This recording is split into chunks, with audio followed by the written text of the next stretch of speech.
Good morning, everybody. Good morning, South Africa and the rest of the world. It's day 10 of the trial of the plant, week 3. We are on the 6th floor of the Pretoria High Court and about to go in for the session. David Nutt will be back on the stand midweek.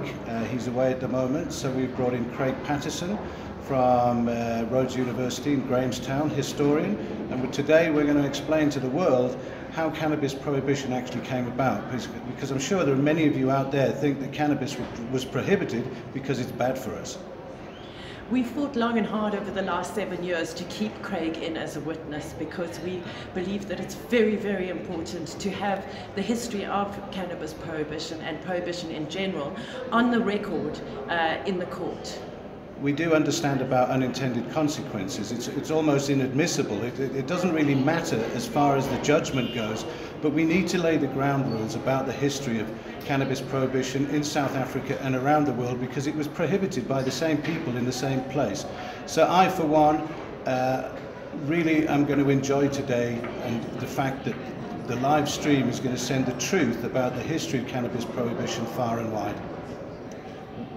So we're really looking forward today, and we'd just like to acknowledge our expert witnesses and the incredible amount of work that they put in behind the scenes. We know that Craig Patterson spent most of the weekend with our legal team, going over the strategy, going over his evidence, plugging in any loopholes.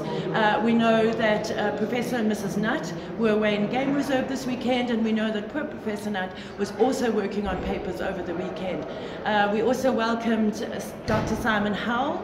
He arrived in Johannesburg yesterday, and he will be preparing during the week before he takes a stand towards the end of the week or the beginning of next week.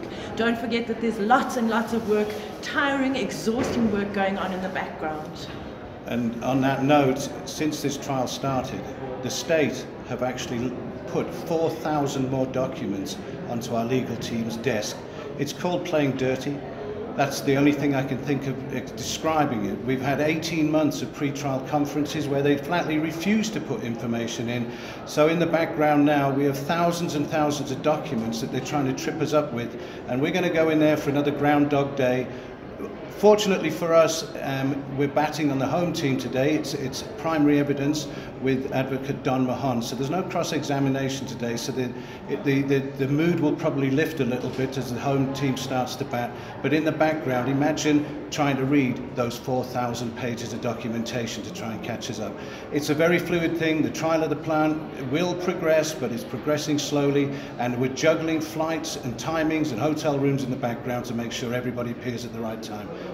Live stream, Ant Farm, watch it. Bye. See you on the airwaves. Bye-bye.